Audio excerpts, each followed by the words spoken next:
And now, ladies and gentlemen, you are entering New York's greatest place for all things film. Starring your host, Tommy Smart, your co-host, DJ Gowski, your head of reviews, Brother Wells, and your news anchor, Haley Marks. We now enter the studios to bring you The Screening Room on WRHU. Hey, it's Tommy Smart, live in New York. Gauska's bringing me to you via the magic of WRHU 88.7 FM to bring you another great hour of all cinematic fun and adventure. Everything covering from this past week. Yeah, it's a beautiful thing, man. It's a beautiful day, too, outside. If you take a look outside, it's perfect day. Well, it is? Actually, yeah, it was raining a little bit last night, but, you know, it was raining. It's been cloudy for days. It's been really cloudy for days. Oh, I've been gone. That's why I haven't even known it. Well, where did you... Wait, you told me you went to Philly, right? Yeah, I went to... How was that? It was good. It was cute. I was at this... It was cute. That's like the word of the weekend. It was cute. I was at this... I was at my dad's girlfriend's daughter's wedding. Okay. And if you follow through that logic, it's like a step-sister got married. Oh. Follow that logic. I mean, it's still, you got a wedding invite, it's free food, and that's cool. So. Oh, no, it was fantastic. That was basically me, my sister, and my dad's girlfriend, Lauren, which was like a stepmom. Mm-hmm. Her two kids, Brett and Lindsay. Lindsay got married. This guy, Dan Coffey. He actually called him Coffey. Wait, Coffee. And Coffey. Oh, okay. I've seen that last name before. Yeah, but I was like, no idea where that comes like... from. But it's anyway, terrific guy. That's cool. And that entire wedding was actually really nice. I'm glad that became a part of it because it's kind of interesting because when you're the youngest of this big conglomerate of families, you're like the only person in the room that's not married. You're the only person in the room that's not divorced, and I'm pretty much the only person who's never experienced being in love before. So when you see something like that and you talk about how great it is, something like that. I don't know. It's weird when you watch that, but it was wonderful. Beautiful service. Actually, it was funny. The priest, he wasn't a priest. He was like Chief Justice or something along those lines. Terrific guy. He doesn't put any ego in it. He focused purely on them, the son of the two, getting married. And because Lindsay's Jewish, he basically did this thing where he breaks the mazel tov from it. Of course, Jewish wedding thing. Yeah. It's you saw it in Goodfellas. Sure. Yeah. That's how I know about it. It was funny. Cool. Okay. I know what you're talking about. Yeah. I mean, he made this joke where it's like, and that's the last time that the husband will ever put his foot down. Oh my gosh! But it reminds me of like Inside Out, where it's just like, oh man, we gotta put the foot down. Like go to DEFCON 2, yeah. I love that moment. But it was nice. The service was really quick. The after party had to leave around 10:30, which is kind of a bummer. But it's okay. Got to circulate, network with people. Nice. Schmooze. It's fun. No, it was a great time. Glad I went. Though. Yeah, I even went this summer actually for 4th of July. And really, it was really nice. I was there for actually my birthday. I just turned 21, and I went to Hard Rock Cafe, had my first drink. It was a beautiful time. Haley knows about it too. It was awesome. Do. Were you there? She was there. Yeah, I live close to Philly. I live 25 minutes away. Mm-hmm. Oh, word. Oh, nice. So Great. It's a good city. Yeah, no, it is. I went to Philly a while back and whatnot. Feel than New York. It's nice. Very different. It's a lot more chill. It's a lot more relaxed. I really like it. A lot of historic sites and whatnot over there too. Actually, one thing that's funny too. It looked like some places looked like Santa Monica. To me, sort of, yeah. Some parts, yeah. Maybe. I know some of the areas you're talking about. Yeah, like 3rd Street Promenade. Yeah. There's one I can't because I don't know the street names, but I went down to this one place with my father, and he was like, one street just looked like down that block, down that area. Mm-hmm. It was but it was cool. Come back. I used to go there all the time with my dad. I used to visit him when he lived in New Jersey. Mm-hmm. So but I haven't been there like a million years. So it was like seeing it again. It's a whole different experience. I would have been there one day. Actually, it's a really sweet city. You should. Mm-hmm. You should. It's really, no, honestly, it's cool. I even climbed the rocky stairs, which is awesome. Oh yeah, I did. Yeah, because that's right there. Yeah, I remember I saw the Liberty Bell when I was over there. It's real nice. Oh, no, it's great. No, that was fun. No, but then it was just like I left at 10:30, and to have a flight. I mean, not a flight. To get into a train at 14. Mm-hmm. The train was 40 minutes late. Oh my gosh! It waited another 20 minutes, and then I got to Penn Station, and I had to wait an hour for basically a LIR to get back to Mineola. Mm-hmm. Mm-hmm. So I didn't get back literally to my room until 5:09. Exactly. Gotcha. That's really cool, though. It seems like a good trip. How much sleep did I get? No, not at all. It's like 2 hours. But anyway, it was all good. All worth it. Back here now and talking about movies. So, what we got next? We have, over the next while, we're going to talk about basically... Who do we have? Brother Wells, you did this interview, this pre-taped interview. Yes, I spoke to the actor Chris Mulkey, who's in a new film called The Surface with Sean Astin, if you guys remember the Lord of the Rings franchise, Samwise Gamgee. So I spoke with him, and really funny dude, actually. Really? Yeah, no, this was one of the real funny interviews I've done here for the screening room. So Awesome. Yeah, you're going to enjoy this. All right, so we'll have that pre-taped when we get back here in the screening room. Then we'll talk other stuff going on. Basically, Michael Bay talks about his Benghazi movie as not a political, it has no political agenda, which I don't even think I really even believe that. And some of the cool stuff, UTA's doing some cool stuff with some apps and stuff. That'd be fun. We'll talk about that. And, we got to do this top 10 later in the show. It's going to be about best, hookup scenes, Brother Wells? Yeah, the different hookup scenes in cinema. And this will be interesting. Yeah, there's a backstory to that. I'll get back when we get back to here on the screening room. But first, Haley, what do we got for news? So we have a lot of exciting things happening. First up, Disney's The Jungle Book gets a live-action remake. Zoe Saldana stars in a new graphic novel adaptation, and the Wonder Woman film adds ladies to its crew. And that's all coming up next. Oh, cool. So having some more fun here on the screening room. So just sit back and be chill. This is Tommy Smart and DJ Galski live in New York. We'll be right back.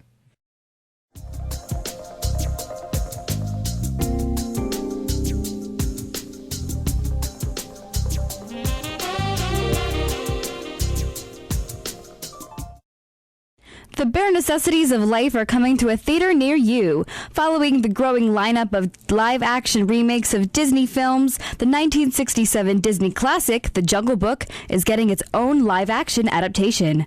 Jon Favreau, whose previous credits include Elf, Iron Man, and Chef, will direct the film with newcomer Neil Sethi starring as the man-cub Mowgli. While the set and human characters are live-action, Mowgli's animal companions will be CGI animated and features a talented voice cast including Scarlett Johansson as Kaa, Christopher Walken as King Louie, Bill Murray as Baloo, and Idris Elba as the sinister tiger, Shere Khan. The Jungle Book is set to hit theaters in April 2016. Zoe Saldana is no stranger to graphic novel movies, having originated Gamora in last summer's Guardians of the Galaxy. So it should come as no surprise that she's set to star in Chris Columbus's I Killed Giants, adapted from the critically acclaimed graphic novel by Joe Kelly. The film will star relative unknown Madison Wolfe as Barbara, a social outcast who fights monsters both real and imaginary in her daily life, with Saldana as her school psychologist, Miss Mole. Anders Walter will direct the film in his feature directorial debut, having also directed Oscar award-winning short film Helium. No other information is known about I Kill Giants at this time. What's new in the DC Comics universe? Prepare for some super news, pun intended, as Wonder Woman begins shooting this November. With Deborah Snyder producing and Patty Jenkins directing, Wonder Woman is on the lookout for more female representation behind the scenes. The film will star Gal Gadot as Diana Prince, aka Wonder Woman herself, on her home of Paradise Island, when a mysterious stranger named Steve Trevor, played by Chris Pine, asks for her help back on Earth. Gadot will make her debut in Batman vs. Superman, due out on March 25th, 2016. Wonder Woman is set to hit theaters on June 23rd, 2017. That's all the news I have for you right now. Stay tuned for your next news update. Back to you, Tommy. And, of course, right now we have back here on the screen room with my Brother Wells. He has this pre-date interview with Chris Mulkey. Mulkey. Yeah. It sounded like a Greek term for a second. Mulkey? Mulkey. Well, you would know, right? I don't know. There's a lot of... Malarkey, but yeah. But yeah, so earlier this week I got to speak with Chris Mulkey. He's an actor from Wisconsin. He's been in films like, he was in Captain Phillips, he was in Cloverfield, been on a few TV shows, Boardwalk Empire. He even was in last year's Whiplash in a little cameo role. And so I got to speak to him this week about the movie he's doing, The Surface. And let's get right to it. So show him the interview. So, Chris Mulkey, how you doing, sir? I'm good. It's nice to talk to you. How's New York today? New York is great, man. It's a bit cloudy outside, but it's all good. You know how it is. I like that. I like it when I work in New York. It's great. So, growing up in Wisconsin, I mean, you got actors from there such as Willem Dafoe, Hattie McDaniel, Don Amici, Mark Ruffalo, Gene Wilder. And yet, in your town, you're the only actor that came from there. Now, your town is Viroqua? I'll tell you, it's Viroqua, Wisconsin. Yeah, I was born there, and then I did my real growing up in Minneapolis, St. Paul, Minnesota. Yeah. It's right on the Mississippi River, the whole deal. Oh, wow. So, yeah, was it surprising to people you knew as well as your parents that in a town full of politicians, you wanted to pursue a career opposite from all that and be an actor in the film world? I don't think politics and acting are mutually exclusive. But more to your question, no, that's a very accepting town. You know, Minneapolis, St. Paul, and Wisconsin, all of the Midwest is pretty hip. So there wasn't a lot of judgment behind me being an actor. No. Interesting. And so for this movie here, what initially attracted you to the script? Oh, for the surface? The story about two guys trying to survive in the middle of a body of water that's completely unfriendly really attracted me. One guy wants to kill himself, and the only thing that keeps him from killing himself is the responsibility he realizes he has to save the other guy's life, who has been stranded in the middle of the lake. So, you know, they both survive. By saving my life, he saves his life too. That's pretty deep. Have you ever had a situation like this happen to you, like where you're stuck out in the middle of the sea or, you know, a bad fishing trip or something? Hey, Nate, how about this? In whatever it was, I stowed away on a ship from Pier 86 to New York and went to Le Havre, France. So, yeah, I was in the middle of the Atlantic on a ship that I should not have been on. Is that right? Yes, and I was arrested in France for doing that, for illegally entering the country, and there was consequences. That was good. Well, at least you made it out in one piece. Indeed, I did. Yeah, it was 7 days at sea. Yeah. Actually, 8. Yeah, 8. Oh, 8 days. Wow. And then I spent the next 2 weeks in solitary confinement in the brig at the bottom of the ship while they sailed around and brought me back to New York. And I had a talk with the federal authorities. Oh, dang. So this character you play, Kelly, as you mentioned, has quite the backstory, and so does Mitch. Do you find these roles where the layers of the character are slowly peeled back to be intriguing, difficult, exciting? All of the above, I think. They are intriguing. Now, it always intrigues me why people do things or why people fail to do things, which is really interesting. And then, of course, I find them challenging because I have to bring them into my own life, and it's certainly exciting when you have to act them. So, yeah, it's great. It's a wonderful, wonderful movie that way, for both characters. I agree. It's really interesting to dig in and find out how these characters ended up the way they were and how they got to where we first see them in the movie. Yeah, well, my character's a drug runner and a money launderer, so, on a delivery, my plane crashes in the middle of the lake, and I have a problem because I'm drowning, and I have a problem also because the guys who I owe the money to are looking for the money, so they don't take kindness in not being paid off. Anybody in drugs or guns, they don't like it when you don't show up with their money. And what was it like working with Sean Astin? Have you seen any of his previous work, like the Lord of the Rings franchise? I've followed Sean for years. He's great, and I was really excited to work with him. He's a wonderful actor and a great human being. And I told him, I tell you, Nate, I told the director, Gil Cates Jr., I said, you better, in our first meeting, I said, you better get two guys who can super get along because they're going to be in this 16-foot boat for over a month together, used to the water, because otherwise you're going to be in deep, deep trouble. And you couldn't have gotten a better guy than Sean Astin. And I dare say Chris Mulkey, too. We two guys who can handle it, baby.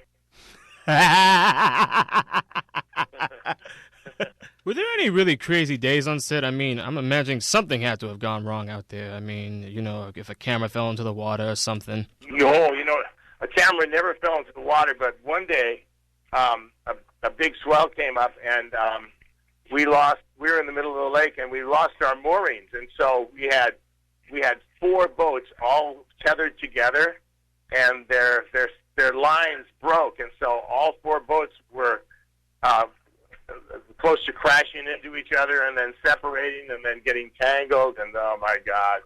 But no one got hurt. But that day was a bad day. That happened, and we didn't get a shot off for 8 hours. Really? Yeah, because it was such a mess. The water was so insane, and we finally got everything straightened out, and we made our day. But it was a lot of work, and we had a thing called the War Room, Nate, where we would go after working all day. Sean, myself, and Jeff Gendelman and Gil Cates Jr., the director, would all go up into this room in the Milwaukee Hilton, which is this really cool, like old school hotel in downtown Milwaukee. We'd go into this room and we'd plan out what we were going to do the next day, and we would work the scenes. And Sean and I would learn all the lines. Some days we had 9 pages of dialogue, and we'd learn all those lines. And so when we went and we'd figure out exactly what we wanted to do, so that when we got on the water, we wouldn't ever waste any time. Sometimes the water was flat, and sometimes the water had 4-foot waves, and everybody was in danger of drowning. So if you weren't ready to instantly work as an actor, it could be very costly time-wise. So we had the War Room. So we went up there, and we learned all our stuff, just have it down, and then we'd go to bed, get up in the morning, and then work for 12 more hours, and then have dinner, and go to the War Room again. Dang. Sounds quite the day right there. That is a day and a half, sir. Man.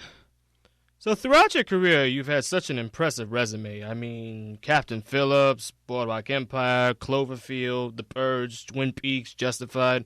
I mean, you've been doing this for such a long time. How do you think as a person, as well as an actor, have you grown in this industry? Oh, how have I grown in this industry? I think I'm more patient than I was when I was younger. I always learned my stuff and worked hard at including the other people in the process, and knew that making a movie or making a television show or a play was always a team sport. You know, I played sports when I was a kid. Yeah, so it's a team sport. You know, and if you're not in it for the team, if you're just in it for you, it's not going to work out well. So, and more and more as I've produced films and I've written films, and you know, more and more I just realized that that's the most important thing: consideration and cooperation. You know. So, over time, do you feel pressured in trying to find and develop a character for a film compared to a TV show where you get more time to help with the evolution of the character? I don't. No, it's kind of all one moment for me. It's all kind of one moment for me. I kind of there is a pressure. There is a pressure on any set if you're filming it. That today is the only day that Nate and Chris are going to do the barroom scene, right? You know, so there is that day you have to come completely prepared and inspired and energetic to do it. So that pressure always remains the same, and it's true for every actor, no matter what. That being said, if you do a long, like a television series, what happens is that the character grows on you even more, and so you're kind of in the groove. It's kind of like I have a band called blues band called Chris Mulkey and Deluxe. And by the way, if you're in Las Vegas at the House of Blues, October 2nd or 3rd, you'll be seeing us because we're headlining those 2 nights. Ah. And so it's like this, you know. It's like play the song, you know. You're going to go play the song. Well, if it's a new song, you got the groove and you like it, you know, and so you do it, and there's pressure to do it. And if it's an old song that you played a lot, the key is to not forget the groove and to respect the groove. So, you know, you got to stay in the moment, stay on that bad boy. So there it is. I feel you. Yeah. So that's you know, relative to your question, that's how I feel about acting. You know. Oh yeah, definitely. And so my last question for you is, if you were stuck out at sea on a boat in this situation, what famous person would you like to have on board with you to keep you company? Sean Astin. I like it. Absolutely. I think Sean would be the guy. I have a movie coming out in November. Chadwick Boseman. Chadwick did the Jackie Robinson story, number 42, and he did Get On Up, the James Brown story. Oh, great actor right there. Yeah, and if Sean wasn't available, I'd have Chadwick Boseman. He's really good. Give you a nice little James Brown impression while y'all waiting on the helicopter to come through. Hey, get on the seat like a sex machine. Hey. But that movie is called Message from the King, and it's a different character completely from the other two films I mentioned. It's really cool. All right, Chris. Well, thank you for calling in, sir. Well, thank you, and if you need anything, call me. All right. Oh yeah, absolutely, man. Take care. Can we just get a Gowski? Can you please get a cut of that when he goes like ha ha ha ha ha? Or make like a remix, you know, Yeah, like please do a remix. Oh my gosh! I mean, like, I could have some fun with it. Listen, it was a funny interview, man. And you heard the James Brown impression after, man. This is a good dude right here. We're bringing him back. That's really. We got a new movie in November with Chadwick Boseman, man. We got to bring Chris. no, back. I'm thrilled that you made a new friend. Yeah, that's a man. Yeah, no, Chris, my friend. What's up, Chris? Oh, that's beautiful. Hopefully he's listening right Oh, now. absolutely. He better. Maybe he's. After all This was that. a great interview, man. But I'm so happy you're so proud of that. Wow. I mean, you've done a lot of interviews, so it's not like. Hey, man. But But on a real serious note, he was actually really cool to talk to. So, and that was the movie. Rock on. the movie was interesting, you know. But nonetheless, Chris, he did a really good job in there. So. That's cool. Yeah. So that's the movie's. What's the movie again? Plug the movie. The Surface. The Surface with Chris Mulkey. Yeah, Chris. No, Mulkey. Chris Mulkey. Mulkey and Sean Astin. Sean Astin, the out guy now. from. What happened to Sean Astin anyway? He kind of had like a very quiet career after. He did a few films and television shows here and there, but this is like one of his, I think, first films in like a while. So, Yeah, because everybody knows him for Lord of the Rings, and then the other one, which is 51st Dates, which was literally, I think, like 10 years ago. Is that 2005? That was 2005, right? Yeah, 2005, Yeah. Around that was time. what it was. Sweet. No, well, hey, if he's happy. Yeah. Good. Well, he's working still. All right, so thank you, Brother Wells. And then coming up next, we'll talk about UTA and Periscope, as well as Michael Bay. And then we'll talk some more and have more fun here in the screening room on 88.7 FM, WRHU. But first, Haley, what's going on with news? So, coming up, War Room star gets emotional. Patrick Dempsey announces his upcoming role, and the trailer for The Danish Girl has been released. And that's all coming up next on the screening room. Stay tuned. Stay tuned. We'll be right back.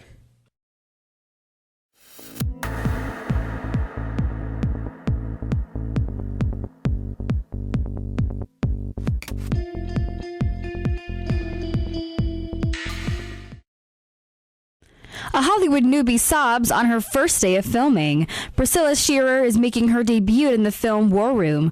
War Room marks Shearer's first film, and her emotions got the best of her during the first day of filming. Shearer plays a woman who needs to fix her relationship with her husband. The couple does so by combating their issues in their designated prayer room called the War Room.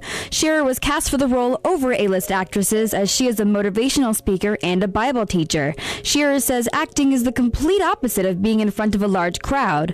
War Room has reached #1 in the box office and is currently in theaters.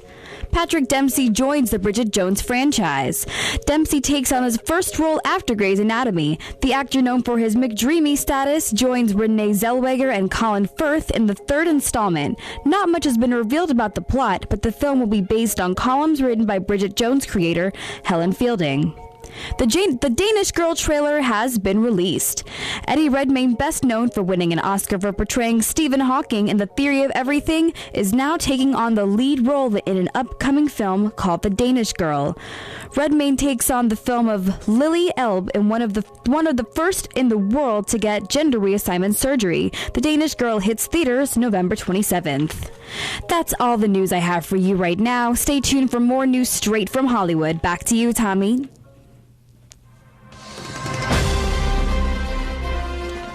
Hey, it's Cyber Smart, live in New York. Gauski's bringing me to you via the magic of WRHU 88.7 FM.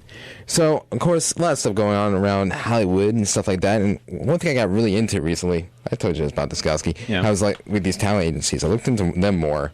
because apparently that's the thing. When I was in L.A., when I interned in that one place, I learned a lot about that world. One thing that was really cool, and we kind of are trying to get into this with the screen room and everything we do, So I thought this was interesting how UTA, this talent agency run, I think it started in the 90s. Yeah, right. It was basically founded by Jeremy Zimmer, who's a big guy in that world. And they're signing this, they had the first artist from the digital world, which is interesting. Yeah. Amanda Orlinder. It doesn't say what her talent is, like what her videos are. We gotta look it up. Yeah, there was never really a reference to this article when we looked it up, like of who she is. But yeah, it was weird too. All right, you probably could look it up on Google and just see what she does. So probably it was interesting, but this is like their first, talent agencies. They basically find artists, actors, whatever, right?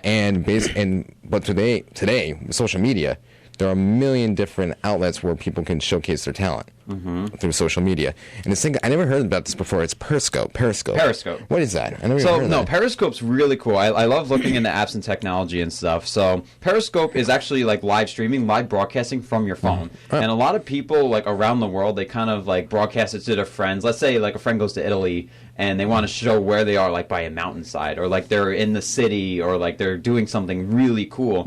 You can tune into their phone while it's happening live in front of them. A lot of celebrities have gotten on this. A lot of digital artists have gotten on this, and it's pretty incredible, actually. It's literally just live streaming without like maybe like YouTube per se, but like literally right from your phone. Kind of like longer Snapchats.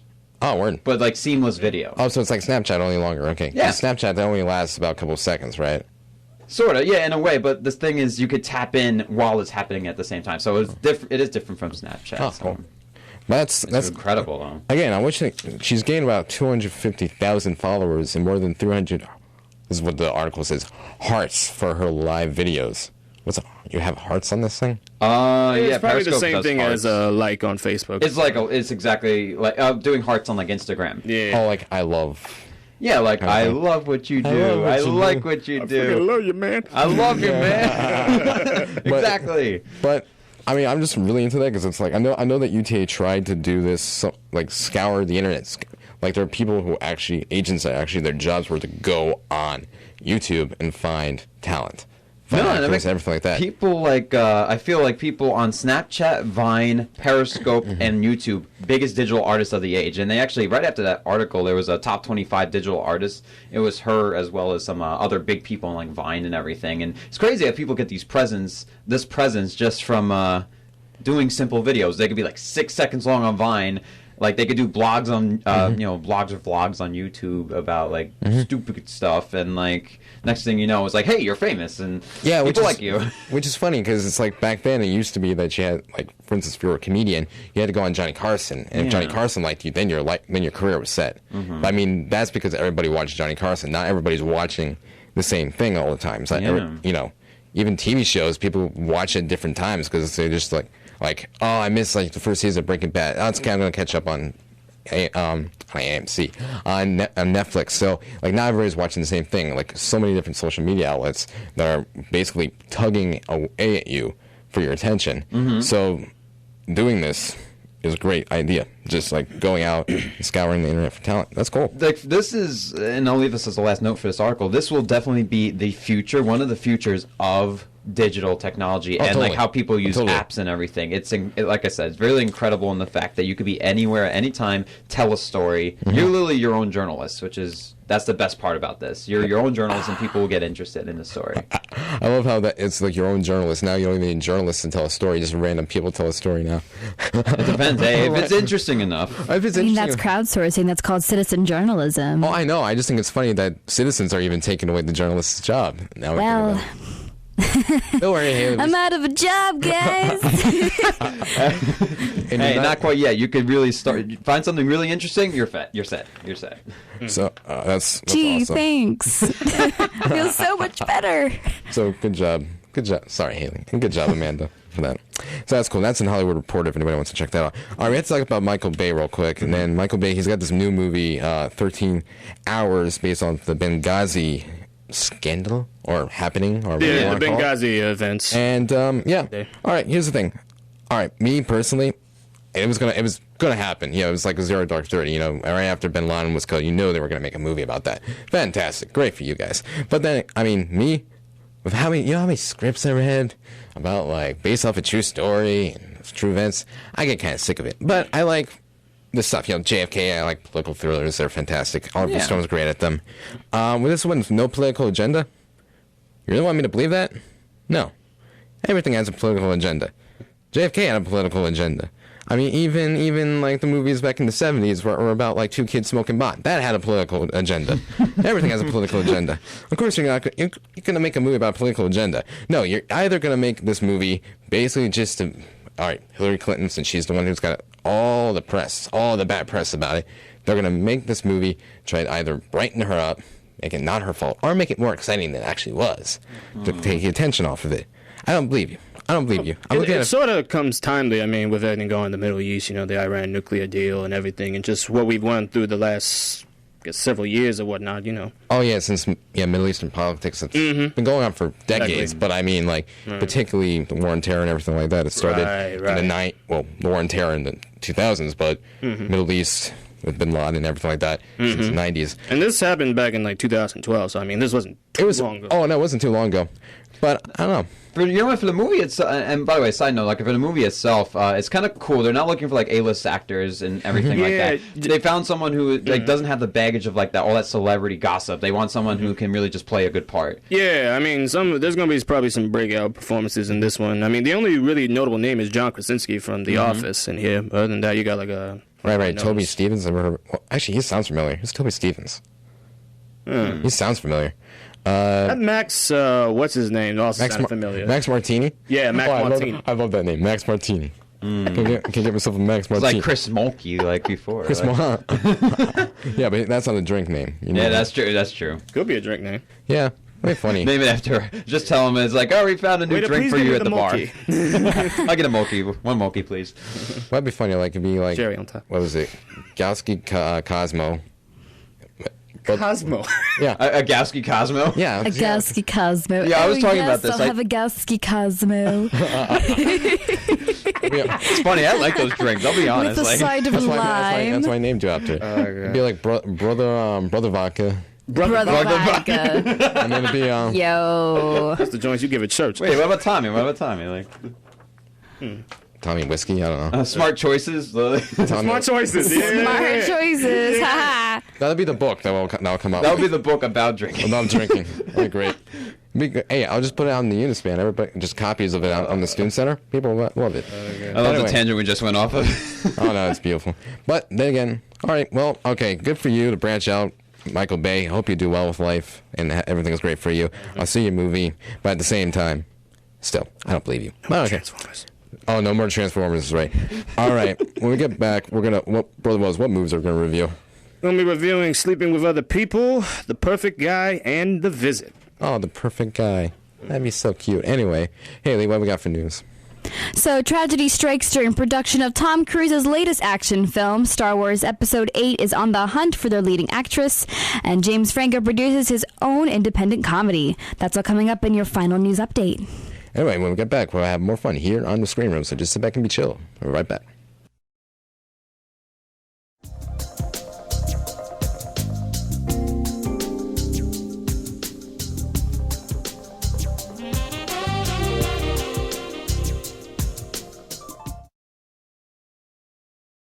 Two crew members for Tom Cruise's newest film, Mena, died in a plane crash yesterday evening. One of Hollywood's most beloved stunt pilots, Alan Perwin, and two others were aboard the small tri-propeller plane when it crashed. According to reports, the air was cloudy and foggy as the crew flew through the mountains of Colombia. Jimmy Lee Garland, who was not listed as pilot or co-pilot, was the only person to survive the crash. Garland suffered injuries to his legs, arms, face, and chest. Perwin's career began in 1984 with Airwolf. A friend of Perwin and CEO of Chodover, Steve Gattina, described Perwin as a pioneer and philanthropist. Perwin worked as a first responder during Katrina. He's the only movie pilot that has flown in the People's Republic of China, and he has worked in numerous films including Pearl Harbor, Transformers, and Jurassic World. Heading production for Mena is Universal Studios. They released a statement saying, "Our hearts and prayers go out to the crew members and their families at this difficult time." It appears Olivia Cooke has stepped out of the race for lead female role in Star Wars Episode 8 and is stepping into another area of sci-fi. The British actress, who quickly rose to Hollywood stardom after her 2014 debut in The Quiet Ones, is now set to star in sci-fi icon Steven Spielberg's Ready Player One. Cooke will star as username Art3Miss, a young Canadian blogger eager to find the prized treasure in a virtual game world. And of course, by chance of happy coincidences, she falls in doing so. Still in the running for the Star Wars Episode 8 lead is Tatiana Maslany, star of Orphan Black, and Gina Rodriguez, star of Jane the Virgin. James Franco's Zeroville is currently #1 with The Alchemy, North America's largest independent film distributor. Alchemy has purchased all North American distributing rights for the movie. Starring alongside Franco, who is also directing, will be Megan Fox. In addition, Zeroville features a long list of comedy all-stars, including Craig Ferguson, Will Ferrell, Horatio Sanz, Danny McBride, and many more. Zeroville is an endearing comedy about a 1969 film fanatic who travels to Hollywood and soon finds himself amidst the 1970s Hollywood elite. Producing is Franco, Vince Jolivet of Rabbit Bandini Productions, and Caroline Aragon and Michael Mendelsohn of Patriot Pictures. The film is based on none other than Steve Erickson's 2007 novel, Zeroville. That's all the news I have for you this week. Tune in next week for more movie news straight from Hollywood. Back to you, Tommy. And we're back here on the screening room with Tommy Smart and DJ Gowski. Anyway, right now, Brother Wells, we got to talk about movies right now. And I know we do that for every hour, man. But still, I got to talk. Let's start with this movie called Sleeping with Other People, because that's always fun. Yeah. This is why you did the top 10 on hookups, isn't it? Well, yeah. It goes with it, though. But nonetheless, this movie is about a man and girl who they basically no longer became virgins thanks to, sometimes. I mean, the title gives it away, yes. Yeah, basically one night stand they had 12 years ago, and then they run into each other again, and they try to maintain a platonic relationship, but they kind of like each other. And let's go to when they're out in the street.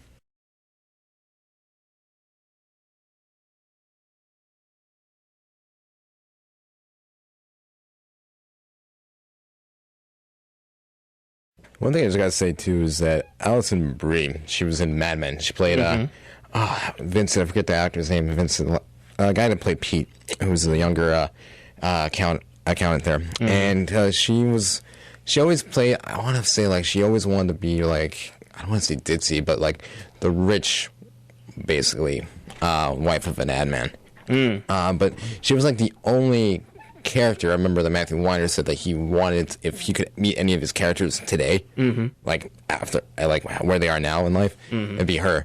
But I think it was partly greatly because actually of Alison's performance, because she's a phenomenal actress and phenomenal in a humanistic way. She's really rising up in the ranks now, and this was actually a really nice movie, nicely written story, just about two people who just can't seem to date, be in a proper relationship, and provides a really intriguing story and great script. Jason Sudeikis this is one of my favorite performances from him. Yeah, he's actually good. He can actually do something. Yeah. Act. To me, this sounds kind of like a Harry Met Sally sort of movie. It's really along those same lines, that and Sleep in Seattle. Right, because it's all... Sleepless in Seattle. Sleepless in Seattle, thank you. Which is cute, because that's like... Because all those rom-coms from the 90s were actually... You're still saying and cute, I love Harry Met Sally. I'm never going to stop. Well, speaking of cute, though, I gotta say Alison Brie is kind of cute here. And she's kind of like a mirror image of Sudeikis' character, and it's real nice, solid 4-star indie flick. Definitely go see it. Yeah. Sweet. Yeah, I say see it. And then the next one is The Perfect Guy. Now, here's the thing with The Perfect More Guy. romantic. Well, no. Ooh. Well, I know. It's like, the perfect couple. Yeah. Having fun. But no, this is just... This is actually a thriller. It's sort of like Fatal Attraction, but basically... Fatal Attraction and The Boy Next Door. Yeah. Basically, this is a story about a woman named Leah who's unhappy with her relationship, and so about 2 months later, she meets a guy named Carter, played by Michael Ealy, and everything seems to be going well until Carter starts getting violent, frightening, and then it just, turns into Fatal Attraction. Doesn't seem so perfect no more. Now let's go to when Morris Chestnut and Michael Ealy meet at a bar.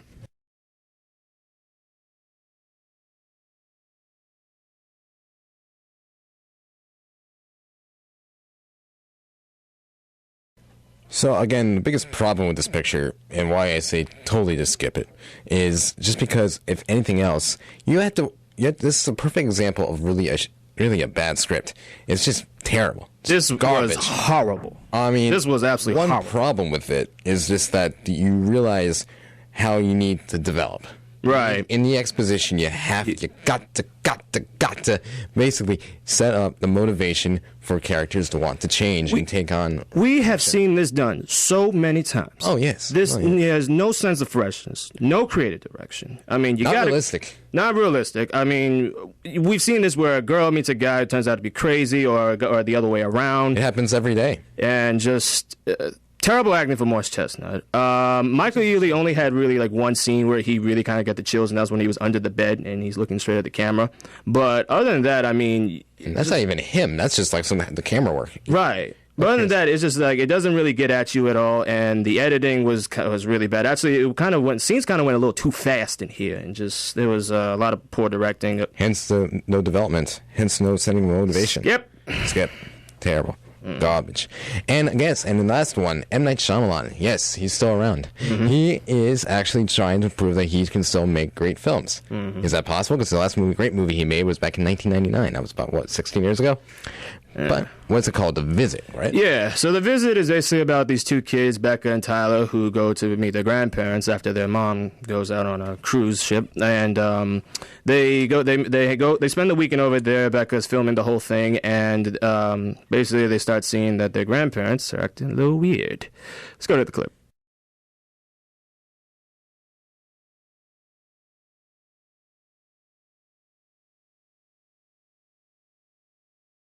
Thank God my grandparents don't do that.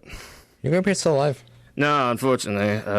No, they're not alive. May they rest in peace. Oh, bummer. I would love to meet him. Mm-hmm. Set to introduce me to Uncle Ronnie. Would they like this movie? But anyway, to the movie. I give M. Night Shyamalan credit for going in a slightly different direction than most found footage style films. And well, it's more of the girl wants to be like is an aspiring documentary filmmaker. Yeah, that is true. You kind of get more of a legitimate reason why you're seeing it filmed that way. And that creates a sense of like believability, because sometimes you see these movies like Cloverfield, like he found footage film. You have the guy hit the camera. The dude's literally just if your city was being destroyed, you would literally just ditch that camera and run away. Yeah, run away. Obviously, the evacuation method works in all cases. Yes. Yeah, that's true. And to a point with Paranormal Activity, you would take the camera down and just split. But realistically, too, the kids in this movie are actually child actors are great. Yeah, there's actually a lot of really good acting in here. They're actually really good. The only thing was with the dude. He was like always brought in that comic relief, but at the moments where tension was just building, and then he said something funny, and then that totally dissents all the tension. Mm-hmm. And that's kind of a shame. You want to let the tension be nurtured a little bit more. I did notice that, yeah. And that's kind of a shame. Mm-hmm. That's where so again, there's some jump scares in the movie, and those can get really annoying. There's a twist in here that also kind of helps with the believability of it, but it was a little confusing, at least for me. So but nonetheless, this is pretty decent for a horror film, and it's see it. All right, it's a little refreshing. Okay, yeah, especially if you don't like your grandparents. Take them and see what they think I about hope it. That's not the case. Well, you never know. Come on, obey that mother, that father, and then that grandmother, and that grandfather. Come on. Just pray your grandparents don't end up like these people. Yeah, please. Yeah, agree. Yep. Yeah, I don't see my grandmother being like that. Don't think. Yeah, she's not. That's not her style. But still. But yeah, so I'd say, all right, see it, have fun, take a girlfriend, it'll scare her.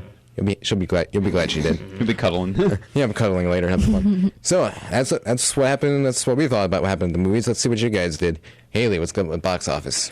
So coming in at number 1 is The Perfect Guy, grossing $9.9 million on its opening weekend.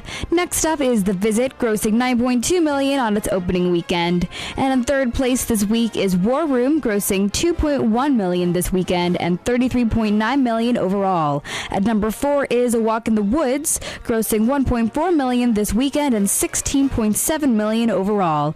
And finally at number 5 is Straight Outta Compton, grossing $1.2 million this weekend and $152.8 million overall. Now it's time for the Screening Room's Top 10. So, Tommy going to explain a little bit why we're doing it, doing this top 10. But for this week, we got top 10 best hookups, and we're going to start with number 10 with Quantum of Solace. M sends an agent to retrieve Bond from his mission and becomes quite the nag for James. And so, however, she can't resist his charms, and next thing you know, she kind of makes her stay a little longer than she expected. At number 9, we got Scarlett Johansson and Joseph Gordon-Levitt's hookup scene in a bar from Don John, where the two, really got busy over there. And the sparks are flying as the two both meet someone different from others that they've met. At number 8, we got Diego Luna and Maribel Verdú from Y Tu Mama Tambien. A simple hunt for some shampoo turned into Luna's character Tenoch consulting Luisa, but then Luisa goes in for the seduction, and, well, the rest is history. At number 7, we got Kristen Wiig and John Hamm from Bridesmaids. This scene basically starts out the movie and shows Wiig is good with hookups, but unlucky with relationships. At number 6, we got Amy Schumer and John Cena's John Cena hookup scene from this year's Trainwreck that highlights Amy's free-spirited behavior, if you will. At number 5, we got Justin Timberlake and Mila Kunis from Friends with Benefits. The two characters, Jamie and Dylan, both explain the situations, how they're not looking for anything, emotional at the moment, and because of their agreement and the deal they make after, we get to see them first try it out. And you can use your imagination. At number 4, we got Alex DeLarge's hookup with two girls in his room from A Clockwork Orange. This occurred after Alex puts his English charm on two girls in a futuristic store. This was a pretty enjoyable scene because of the fast-paced motion and whatnot and the great music with it. I like that. At number 3, we got Tom Cruise and Rebecca De Mornay's scene on the subway in Risky Business. And this was one of the more memorable hookups in this movie about a guy and a prostitute. At number 2, we've got Brad Pitt and Gina Davis from Thelma and Louise. After meeting Pitt's character, JD, out on the road, she still can't stop herself from trying to get with him, and, well, it goes down. And at number 1, one of the most memorable lesbian hookup scenes is from Wild Things. Neve Campbell, that featured Neve Campbell and Denise Richards, and the two girls from two different backgrounds and ultimately meet, and, well, things got interesting in the pool. And that's your top 10. Oh, my God. Tommy, explain the story, man. Right. I forgot there was a story to that. Mm-hmm. Oh, what was it? I was 2 days ago, I was at the rehearsal dinner, brother-in-law was, daring me to, every time a dude basically tries to hook up with a girl in a movie, in every single movie, because, I've seen 1,000 movies, and just throughout my senior year, just try that out. And he kind of dared me to do it. I was like, I'm a busy man. Busy. We'll see how it goes. But thank you, Brother Mosey. Actually, hey, for you too, buddy. Come on. Hey, man, come on. There you go. There's your blueprint right there, brother, man. Yeah. I'll just go through all that and just, pick up little tips and whatnot. So much imagination right now. So much, man. Well, it's all radio. It's theater of the mind. Well, apparently, as people will be listening to...